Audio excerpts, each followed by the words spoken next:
Welcome, welcome, my dear, delightful denizens of, well, wherever you happen to be. And good gracious, what time is it where you are? I'm here, perched precariously on the precipice of exactly 9:44 p.m, East European summertime, 2025. Yes, the future is now, and it smells faintly of elderflower and regret. But enough about my present. We're about to embark on a grand, glorious, and perhaps a tad grimy journey back in time. Now, before we plunge headfirst into the putrid delights of Victorian London, and trust me, there are many putrid delights, do me a solid, my fellow temporal travellers. Don't be a stranger. Drop a comment below. Tell me where you're currently huddled, and what ungodly hour the hands of your clock are currently clutching. Are you sipping lukewarm tea in Tokyo at dawn? Munching on midnight snacks in Minneapolis? Or, heaven forbid, are you also in Romania, experiencing this very moment of temporal oddity with me? It's always a comfort to know how far our little band of nocturnal historians reaches, and if by some stroke of pure, unadulterated madness you find yourself enjoying these quiet, story-rich rambles through times gone by, do hit that subscribe button.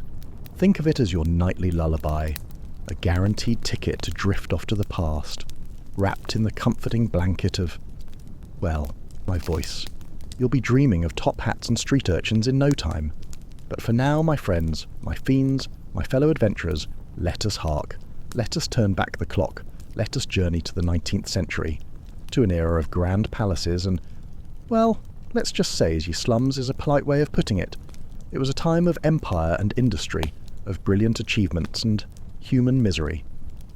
The Victorian age, my dears, was a study in contrasts, a veritable Jekyll and Hyde of an era, especially in the teeming, thrumming, thoroughly sweaty capital of London. For beneath the stately edifices and glittering balls of the upper crust, where people danced the quadrille and debated the merits of a good monocle, lay a vast, sprawling, absolutely reeking underworld of gut-wrenching poverty.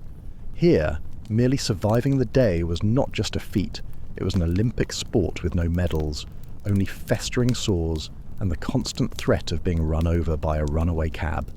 Imagine, if you will, the grim and gritty streets of London's East End. Don't just imagine them, smell them. Go on, take a deep sniff. Can you detect the subtle bouquet of despair mingled with, let's see, stale beer, unwashed humanity, and the lingering essence of 1,000 forgotten dreams?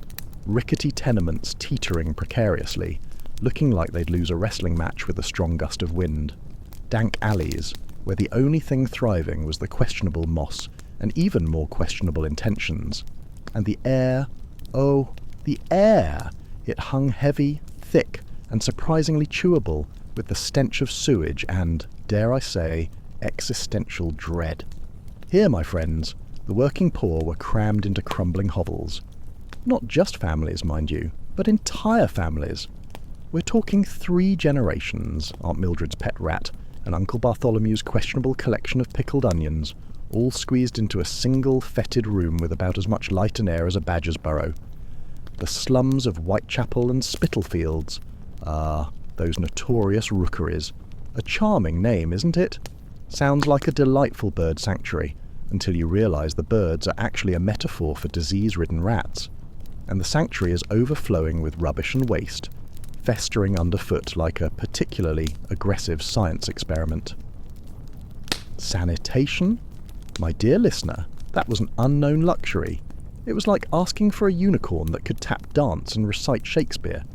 With no proper sewers or running water, human waste and rotting garbage would moulder in reeking cesspools and overflowing gutters, creating a symphony of smells that would make a seasoned sailor blanch.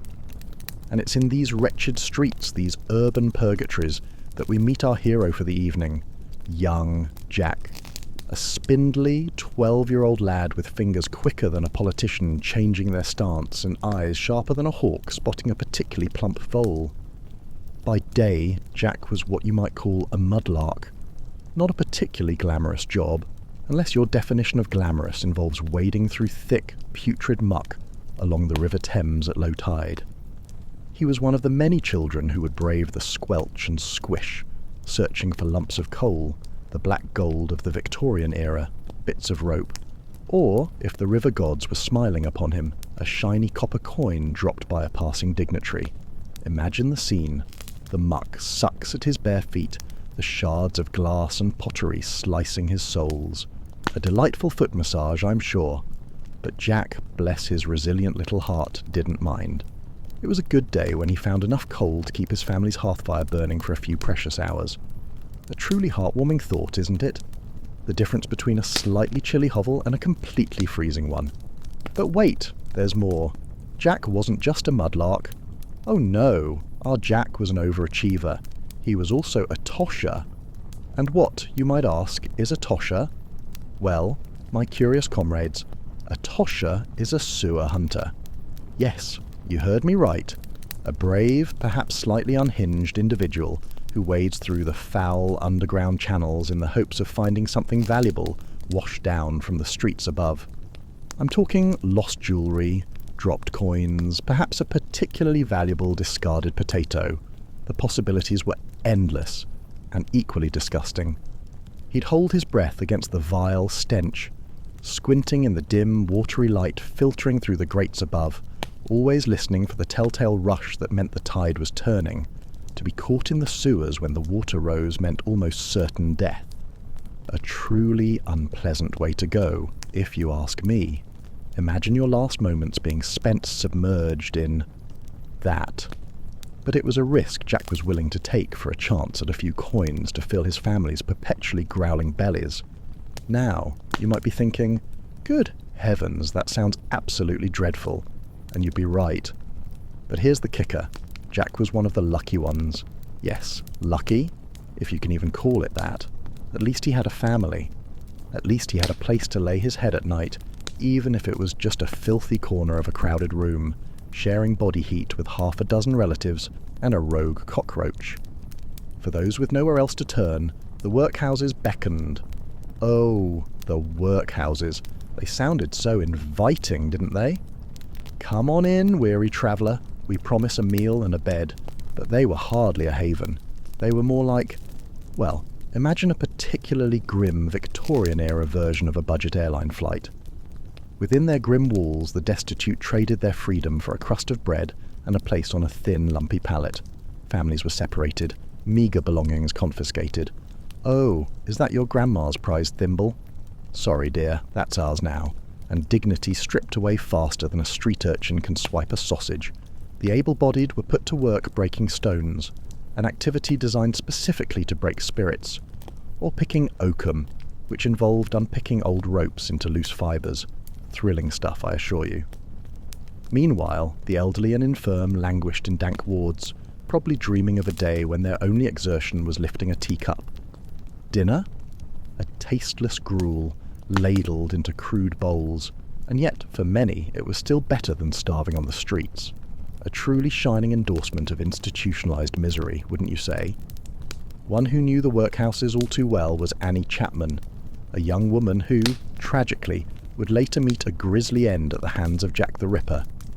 As a girl, Annie had stayed in the workhouses when her family fell on hard times. She would later resort to prostitution to survive, walking the dingy streets of Whitechapel, her thin shawl scant protection against the biting cold and the leering glances of the men who prowled the alleyways. A brutal existence, to say the least, and a stark reminder that for many there were precious few options. For those who managed to avoid the workhouses, perhaps by sheer force of will, or by having an uncanny ability to disappear into a cloud of smoke, a job might be found along the bustling docks of the Thames. The Port of London was a hive of activity, a vibrant, chaotic symphony of creaking ropes, shouting men, and the incessant squawking of gulls. Ships from every corner of the globe unloaded their exotic wares, spices, silks, perhaps a crate of particularly pungent cheese. Brawny dockers hefted crates and barrels, their backs straining under the heavy loads. Accidents were as common as fog, with little to no regard for the safety of the workers. A broken bone, a crushed limb. Oh dear, what a shame. That could spell destitution for a man and his family. because in Victorian London, if you couldn't work, you simply didn't eat. It was a very simple, very brutal equation.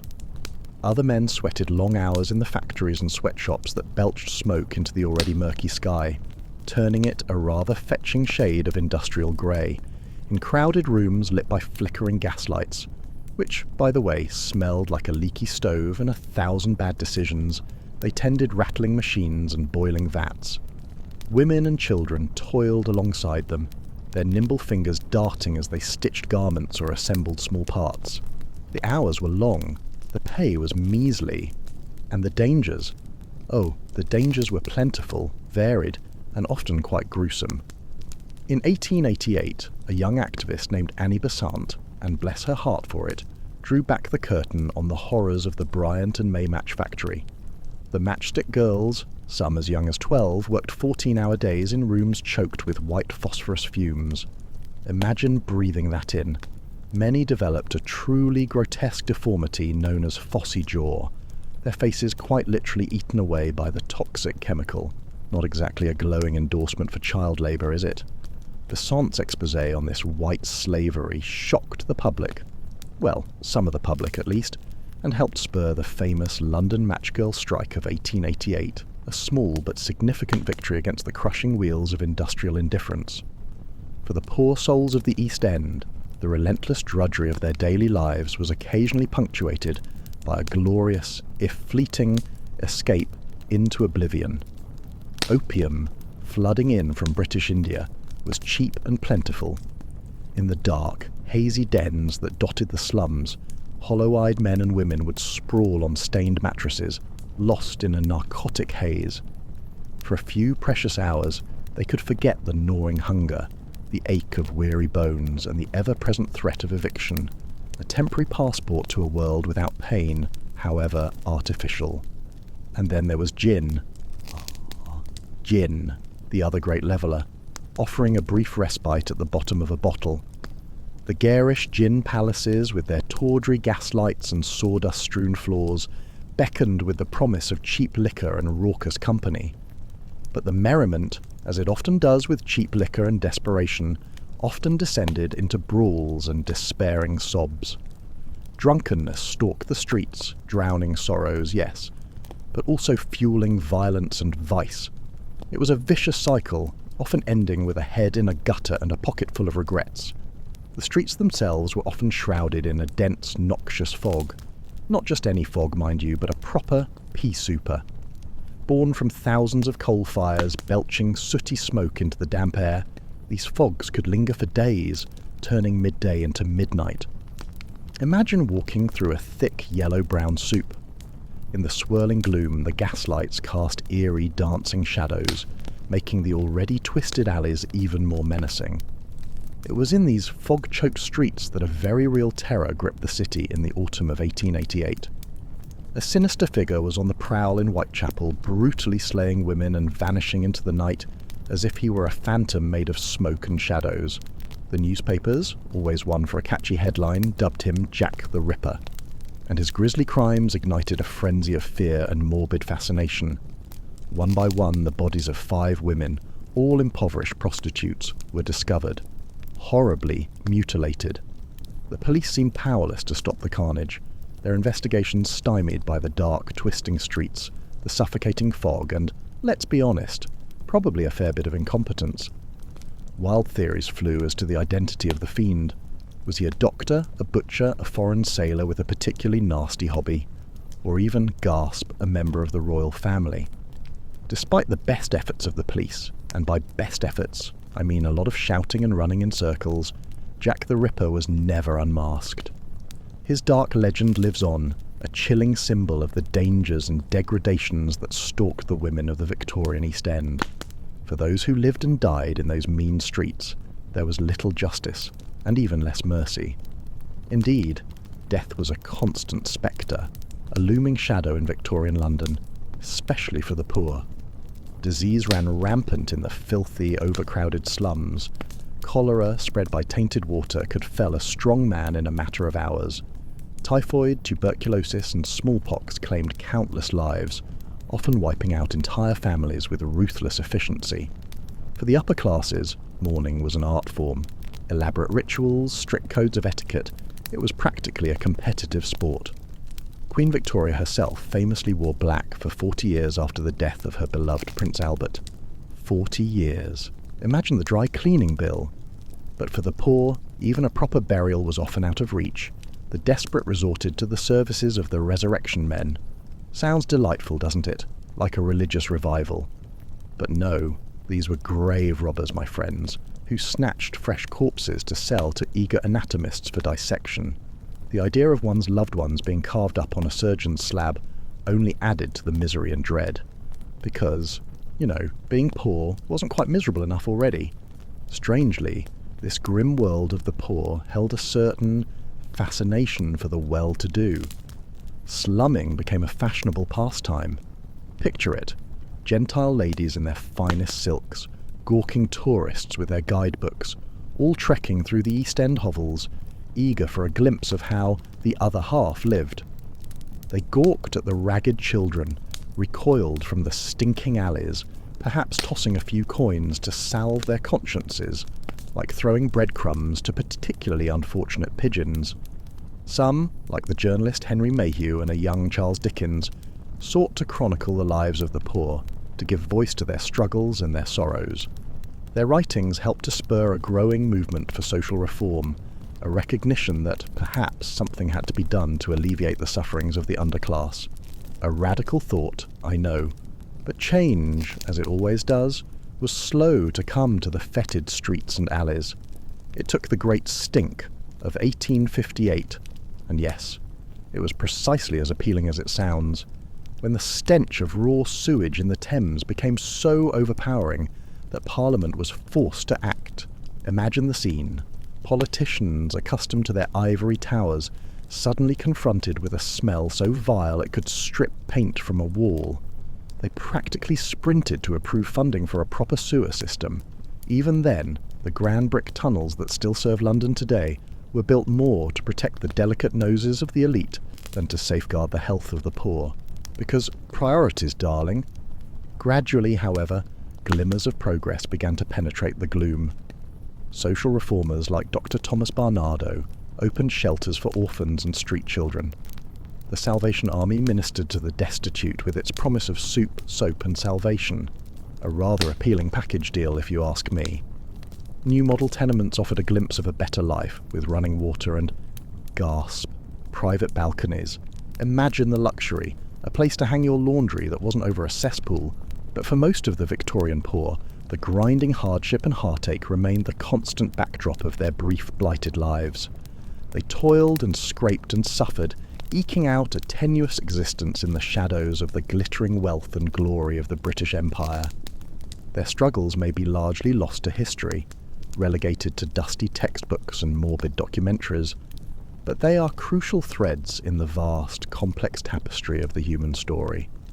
As we look back at Victorian London, at its fog-shrouded streets and its gaslit horrors, we see a city of towering contrasts, of magnificent achievements and gut-wrenching misery, of glittering opulence and abject despair. It was an age of progress, yes, but also of ruthless exploitation, of soaring hopes and dashed dreams. The poor may have been swept to the margins, ignored and reviled, but their lives mattered. Their stories deserve to be told. So let us remember them, these forgotten souls who lived and died in the shadows of history. Let us marvel at their resilience in the face of unimaginable hardship, and let us mourn for the lives cut short by poverty, disease, and despair. Above all, let us learn from their struggles and let their sufferings spur us to build a world of greater justice, compassion, and opportunity for all. And with that, dear listener, we come to the end of this particular journey through the dark streets of Victorian London. I hope that this small window into the past has given you a deeper appreciation for the struggles and triumphs of those who came before us. May their stories linger with you as you drift off to sleep, and may you awaken with a renewed sense of empathy and compassion for all those who still suffer in the shadows of our bright, shining world. Until next time, this is your humble guide to the bygone days, bidding you a fond good night. May your dreams be sweeter than the harsh realities of the past, and may you find solace in the knowledge that even in the darkest of times, the human spirit endures. Good night. Oh, but wait, we've only scratched the surface, haven't we? This is Victorian London, my friends, a place so ripe with misery and mayhem we could spend a week here. The pain and misery of London's poor, you see, began to stir the conscience of wider society in the Victorian era. Not everyone was content to simply gawk from their carriages. Social reformers and philanthropists, bless their well-meaning souls, took up the cause, advocating for change and working to provide some measure of relief to the suffering masses.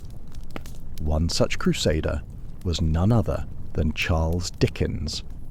Yes, that Charles Dickens, the beloved novelist whose vivid depictions of poverty and injustice helped awaken the public to the plight of the underclass. Now, Dickens, born in 1812, knew firsthand the sting of hardship.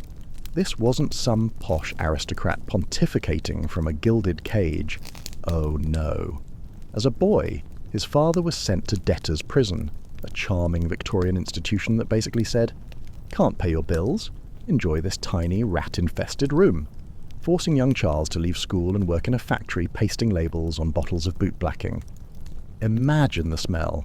That experience left a deep impression on the sensitive and observant child, probably giving him a lifelong aversion to shoe polish. As Dickens rose to fame as a writer, he used his platform to shed light on the dark underbelly of Victorian society. His novels, my dear listeners, are populated with unforgettable characters drawn from the ranks of the poor and downtrodden. From the orphan Oliver Twist, who famously had the audacity to ask for more gruel in the workhouse, a truly revolutionary act for the time, to little Nell, a young girl who wanders the industrial wasteland, probably encountering more soot than sunshine. And let's not forget Joe, the crossing sweeper from Bleak House, who knows nothing of the world beyond his meagre street existence. Dickens wove cutting social commentary into his colourful tales of London life, like a particularly skilled tailor sewing a political pamphlet into a waistcoat. He railed against the greed and indifference of the wealthy, and the cruel inhumanity of institutions like the workhouses and debtors' prisons. His immense popularity meant his message reached all the strata of society. It's said that his works did more to raise awareness of poverty than the crusading speeches of any politician, probably because his stories were, interesting. People enjoy a good narrative, even if it makes them feel deeply uncomfortable about the state of the world. Dickens was also instrumental in founding Urania Cottage, a home for young women who had turned to theft or prostitution. Rather than treat them as irredeemable outcasts, the home provided rehabilitation through education, training, and the opportunity for a fresh start, a radically progressive approach for the time. Residents were taught domestic skills like cooking and sewing, with the aim of securing respectable employment, often in the colonies. Because, of course, the colonies were always there for a fresh start, right? The great author's actions revealed his belief that with support and means, even those consigned to society's margins could rise above squalid circumstances. In his own life, he quietly assisted individuals in need, answering a flood of letters appealing for help. Dickens's deep moral conscience and empathy for the poor made him one of the Victorian age's most passionate advocates for their cause. Dickens' life and legacy exemplify how the winds of social change began to stir, however tentatively, amidst the grim poverty of Victorian London. Reformist attitudes slowly gained ground, thanks to activists, politicians, and authors who forced the public to confront the injustices and indignities the poor faced daily. It would be a long, slow road to meaningful progress for society's wretched refuse, but the first halting steps were being taken. Another flicker of light in the gloom came from Baroness Angela Burdett Coates. Now, this woman was a legend, one of the wealthiest women of the Victorian age and a pioneer of philanthropy. Born in 1814 to a prominent banking family, she inherited a vast fortune at the age of 23, instantly becoming one of the richest individuals in England. Most people, upon inheriting such a fortune, might invest in, say, a solid gold carriage or a diamond-encrusted top hat. But rather than indulge in a life of sheer, unadulterated luxury, Angela developed a passion for charitable works. Bless her magnificent philanthropic heart. Burdett Coutts focused her efforts on assisting the poor in London's East End, one of the city's most notoriously blighted areas. She financed the construction of model tenements to replace squalid slums, providing clean, affordable housing for hundreds of families. Imagine a place with walls that didn't visibly weep. She established a sewing school to teach young women marketable skills and founded a home for fallen women, those who had resorted to prostitution out of desperation. Her approach was innovative in treating the poor with a measure of dignity and respect, in stark contrast to the harsh judgment and condescension they usually faced from their betters. Burdett Coutts was also groundbreaking in her determination to tackle the roots of poverty, not just provide temporary relief. She funded projects to improve sanitation and access to clean water, rightly seeing that disease and poor hygiene were major factors keeping people trapped in poverty. She was a visionary, a woman who understood that throwing a few pennies at a problem wasn't going to solve it. The Baroness was a fierce advocate for the rights and welfare of children. Appalled by the grim fates of London's impoverished youth, she campaigned against the practice of using young boys as chimney sweeps, one of the era's most brutal and dangerous forms of child labour. Small children were sent scrambling up narrow maze-like chimneys choked with coal soot and carcinogenic creosote. Many suffered respiratory ailments, deformities from contorting their growing bodies, and sometimes suffocated when they became stuck. A truly horrific job, the kind that gives you nightmares just thinking about it. Burdett Coutts used her influence to lobby for protective legislation, resulting in the Chimney Sweepers and Chimneys Regulation Act of 1840, which prohibited the use of children under 16 for this work. A small step, but a monumental one. She was also a key supporter of the Ragged School movement, which established hundreds of free schools to educate poor children and keep them off the streets. Imagine the impact. Giving a child a chance at an education, a chance at a different life, instead of a life spent scrabbling in the mud or up a chimney. Well into her 80s, Burdett Coutts continued to pour her time and fortune into bettering the lives of London's forgotten poor. Contemporaries described her as having an almost saintly aura, her face lined with sympathy and wisdom. Queen Victoria herself was so taken with the Baroness's good works, she proposed elevating her to the peerage, making her the first woman to be made a peer in her own right. Take that, patriarchy. The Baroness's shining example helped inspire a new ethic of philanthropy among Britain's upper crust. It even became fashionable to support charitable causes, and more of London's elite began funneling portions of their wealth to help the needy. High society magazines breathlessly reported on glittering charity balls and the donation goals reached. Of course, some of this was more about keeping up appearances and social one-upmanship than heartfelt benevolence, because even charity can be a competition apparently, but it nonetheless meant an influx of funds to fuel the efforts of reformers. Naturally, this top-down charity was a far cry from truly shifting the balance of power and means in Victorian society. The poor were still viewed more as pitiable objects of mercy than fully equal human beings. Much of the money went to short-term handouts rather than deeper structural changes. A great many among the wealthy still clung to the old Victorian shibboleth that poverty stemmed from moral failing and weak character. Oh, they're just lazy, dear, that's why they're starving. But it was a start. The suffering of the poor could no longer be swept completely out of sight and mind. The ranks of the wretched were no longer completely forsaken. And within the brutal machinery of London's workhouses and factories, we begin to see individual lives take on greater dimension through the extraordinary efforts of these few determined souls. Every school founded, every disease averted, every exploited child rescued. Each was a tiny victory for hope in the face of the era's crushing hardships. As the 19th century wound to a close, the lot of London's labouring poor saw some slow but notable improvements. Grassroots labour movements, having begun to find their footing and rally working people to their cause, won a series of key reforms through dogged activism and pressure.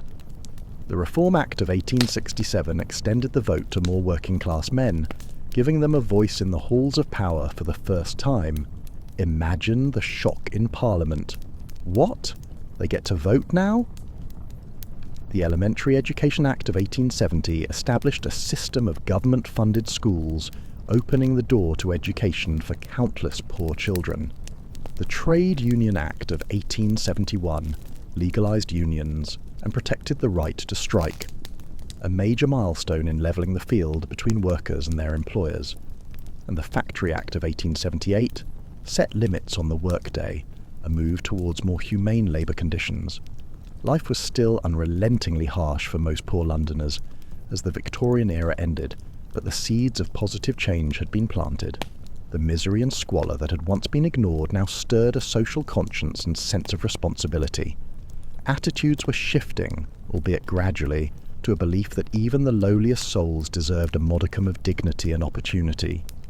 Victorian London will always be remembered for its appalling poverty, but it was also the beginning of a steady march towards justice and equality. In the stories of figures like Charles Dickens and Baroness Burdett Coates, we catch glimmers of what could be achieved when conscience and conviction spurred people to action. Their deeds foreshadow social activism movements that would gather momentum in the 20th century and beyond. So, the next time you stroll past the splendid architecture of central London, the regal halls of Westminster, the grand dome of St. Paul's Cathedral, the palatial facades of the West End mansions, take a moment to reflect on the human cost and suffering woven into their history, but also remember the precious strands of hope and decency stubbornly taking root in those brutal times. And spare a thought for young Jack the Mudlark, scavenging the foul banks of the Thames to scrape by, his bare feet cut and mudded. Imagine the Baroness approaching him, bending down to press a coin into his grubby hand with a kind word. Jack tentatively smiles back, uncomprehending this gesture of pure generosity, so rare in his wretched world. It's a small moment, a tiny ripple of goodness in an ocean of struggle.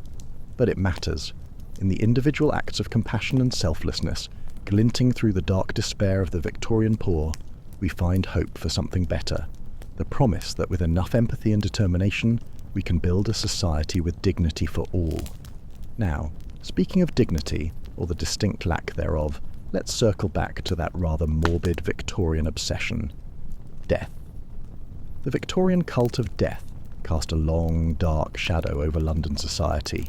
In an era when disease ran rampant and life expectancy hovered around a mere 40 years, yes, 40, death was an ever-present spectre, looming over rich and poor alike. But while the wealthy could afford elaborate funerals and strict mourning rituals, which frankly were often more about showing off your wealth than genuine grief, the poor often suffered unceremonious and undignified ends, their bodies sometimes even snatched by grave robbers for anatomists' grim studies. Delightful, isn't it? Even in death, you couldn't catch a break. Queen Victoria herself was the most prominent face of this morbid obsession. After the untimely death of her beloved husband Prince Albert in 1861, the Queen retreated into a state of deep mourning that would last for the remaining 4 decades of her reign. She donned black crepe dresses, avoided public appearances, and even had her servants lay out Albert's clothes each morning, as if he were still alive. Talk about holding a grudge, against life. This set the tone for her subjects to mimic, as mourning etiquette reached almost absurd heights among the upper classes. Widows were expected to wear full black mourning attire for at least 2 years after their husbands' deaths, with strict rules dictating everything from the width of veils to the dullness of jewellery. Advertisers eagerly promoted merchandise to match the sombre mood, hawking black-bordered stationery, funeral biscuits, because who doesn't love a biscuit with their grief, and specially made mourning clothing that could be rented by those who couldn't afford their own. Even calling cards and letters of condolence followed rigid guidelines. It was a full-time job just to be sad correctly. The prosperous sought to honour and memorialise their dead with increasingly lavish funerals and grave markers. Entire businesses sprang up to cater to the costly affairs, renting out professional mourners to pad the crowd of grievers. Yes, that was a real job. And selling memento mori, small tokens and trinkets incorporating the hair or ashes of the deceased. Imagine wearing a lock of Aunt Mildred's hair around your neck. Post-mortem photography also emerged as a popular way to preserve the likeness of dead loved ones, with carefully staged portraits of propped-up corpses, often the only photographs families would have to remember them by. A truly macabre family album, don't you think? But for London's legions of poor, death was a far bleaker affair, devoid of pomp and ceremony. Many families could barely afford the basic pine coffins, let alone the lofty trappings of Victorian mourning customs. Paupers' funerals were a bare-bones business, with multiple bodies sometimes crammed into a single grave in the city's overcrowded cemeteries. The indigent and unknown were buried in unmarked plots, their lives and deaths unrecorded and unmourned by the society that had failed them in life. Even more disheartening was the practice of body snatching by so-called resurrection men. Due to laws restricting the dissection of corpses to executed criminals, because, only criminals deserve to be cut open, the growing ranks of anatomists and medical students faced a severe shortage of subjects to study. So, what did they do? A lucrative black market trade arose, with grave robbers plundering the coffins of the recently buried to sell the bodies to doctors for a handsome price. The poor, often interred without a secure coffin or watchman, were disproportionately targeted by these ghoulish thieves, because of course they were. Even in the afterlife, the poor couldn't catch a break. The grim realities faced by London's underclass in death reflected the deprivations and oppression they endured in life. While the bereaved bourgeoisie paraded their mourning like a badge of dignified gentility, the poor scraped by with paupers' burials, the indignity of the resurrectionists, and little means to memorialise their losses. The cult of death, like so much in Victorian society, only highlighted the stark divides between the privileged and the powerless. But even as the Victorians venerated death with one face, a strange fascination with the spectacle of poverty arose among the well-to-do with another. The grim lives of London's poor became a voyeuristic curiosity for the wealthy, who engaged in a particularly condescending kind of tourism known as slumming. Guided by police escorts or enterprising locals, upper-class Londoners would venture into notorious slum areas like Whitechapel or the Rookeries of St Giles to observe how the other half lived. They gawked at residents eking out a living in cramped, crumbling tenements and sidestepped the sewage and filth clogging the streets. Some even played at dressing down to blend in, swapping silks and top hats for rough woolens and caps. Imagine the faux authenticity. Of course, these brief jaunts into the nether regions of London life offered only a sanitised glimpse of poverty, coloured by the comfortable distance of privilege. The wealthy could satisfy their lurid curiosity with an afternoon stroll through the slums before retreating back to their cosy carriages and elegant squares, leaving the poor to their plight. For the underclass, the deprivation and desperation the slummers viewed as a passing spectacle were an inescapable reality.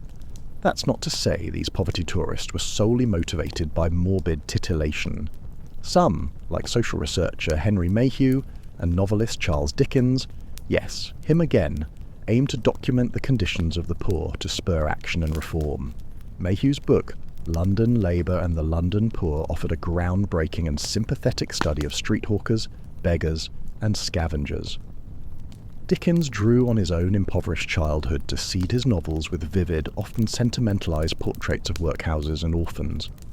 Writers and reformers like Mayhew and Dickens did help raise awareness of the plight of the poor, but progress was painstaking, and many Victorians remained apathetic or even hostile to aiding those they saw as lazy, immoral and undeserving. The squalid spectacle of slum life inspired more gawking than meaningful change for many years. Gradually, however, the sheer severity of the suffering began to stir the conscience of Victorian society. The combined efforts of crusading journalists, philanthropists, and newly formed charitable organisations cast a harsher light on the failures of Britain's vaunted empire to provide for its most vulnerable subjects. Small seeds of reform took root, though frustratingly slowly for those mired in misery. Religious missions like the Salvation Army, established in 1865, offered aid and ministered to the poor under the banner of Christianity, with its sleeves rolled up. They provided food, coal, shelter, and limited education to the needy, alongside a dose of evangelical preaching. Social activists like Dr. Thomas Barnardo, yes, we mentioned him, but he deserves another shout-out. and Lord Shaftesbury agitated for child welfare reforms, taking in street urchins and campaigning against the evils of child labour. The horrific housing of London's poor also drew the attention of social campaigners. American journalist Jacob Riis chronicled the squalid conditions in his muckraking classic How the Other Half Lives, which spurred slum clearance efforts and the construction of model dwellings like the Peabody estates. While these tenements offered marginal improvements over the old rookeries, they still fell woefully short of providing truly humane housing, because, a slight improvement from rat-infested hovel to slightly less rat-infested box is still not quite dream home. Other gradual gains, like the Education Act of 1870, that allocated government funds for new schools, and the formation of settlement houses to aid poor families, mark tentative but important steps towards easing the burden of poverty. But the pace of progress failed to match the urgency of need, and hundreds of thousands of Londoners continued to subsist in wretched conditions for decades to come. It would ultimately take a public health catastrophe to spur one of the most transformative social reforms of the Victorian era. For years, London's primitive sanitation system had struggled to contain the massive amount of waste produced by the booming city. Human excrement and industrial runoff drained into rickety cesspools and crude sewers that emptied directly into the Thames, contaminating wells and spreading waterborne diseases like cholera. A truly charming ecosystem, wouldn't you say? The hot summer of 1858 brought this festering problem to a head in the form of the Great Stink. Unusually high temperatures, coupled with a lack of rainfall, left the river a stagnant, reeking soup of human and animal waste. The stench was so overpowering that sheets soaked in lime chloride were draped over the windows of Parliament in a futile attempt to keep the odious vapours at bay, with many politicians taking to carrying nosegays to suppress their gags. Imagine the scene: dignified gentlemen holding flowers to their noses, trying to debate the fate of the empire while battling the smell of, everything. Fears that the fetid miasma would spark another deadly cholera epidemic finally pushed legislators to act. They granted funding to the Metropolitan Board of Works to construct a groundbreaking network of brick-lined interceptor sewers and pumping stations, designed by Chief Engineer Joseph Bazalgette to carry waste far downstream from the city centre. The southern outfall sewer alone stretched a staggering 7 miles long. Along the way, the Thames embankment was built to further beautify and sanitize the river. Completed in 1865, Bazalgette's pioneering sewer system was a massive feat of civil engineering that vastly improved public health and hygiene for Londoners of all classes. Cholera cases plummeted, and the noxious odour abated. The Thames began to recover from centuries of abuse. The benefits of this investment are still enjoyed by the city today, a rare bright spot of unequivocal progress amid the murky miseries of Victorian London. For despite the halting reforms and works of mercy, the poor still faced a harsh and heartbreaking reality. As the 19th century wound to a close, children laboured in dangerous factories and scavenged for scraps in scrapyards. Women sold matches and flowers for pennies, or resorted to prostitution to fill their bellies. Families wasted away in workhouses and rotted in rookeries. The very embodiment of this enduring suffering can be seen in the infamous murders of 1888. That year, a string of brutal killings shocked the city and cast a global spotlight on the festering underbelly of the empire's capital. At least 5 women, all poor prostitutes scraped from the streets of Whitechapel, were viciously murdered and mutilated by a shadowy figure who taunted police with mocking letters signed Jack the Ripper. The Ripper's savage crimes and the fumbling failure of authorities to catch the culprit embodied both the vulnerability of the underclass and the cruel indifference of the metropolis they struggled to survive in. As the fog swirled and the gaslight flickered over the gothic gloom of those damp autumn nights, one could almost imagine the city as a single organism, pulsing with life and death, indifferent to the insignificant souls swallowed up in its bowels. The ragged woman who drew her last breath in a dim alley, with a knife buried in her throat, was just one more scrap of human refuse churned up and spat out by the great, groaning machine of empire. The enduring horror and fascination with the Ripper murders, both then and now, is about more than the ghastly violence inflicted on a few unlucky prostitutes. It was the purest distillation of the everyday miseries and dangers that defined life for the poor. The casual cruelties, the crippling want, the gnawing despair that could be ended with the slash of a knife or a plunge into the Thames. The Ripper was never caught, but his victims achieved a grim celebrity in death they never enjoyed in their hard-knock lives. Their images and stories, however distorted and sensationalized, still flicker in the collective memory, a haunting reminder of a time when the shadows of London were truly terrifyingly dark. And so, my dear listeners, our epic, hour-long, or perhaps slightly more, who's counting, journey through the less than glamorous yet utterly fascinating underbelly of Victorian London comes to a close. Thank you for your ears, your patience, and for not abandoning me in a virtual alleyway. Until our next historical delve, stay curious, stay compassionate, and for goodness sake, appreciate modern plumbing. Good night, and may your dreams be free of both pea soupers and phossy jaw.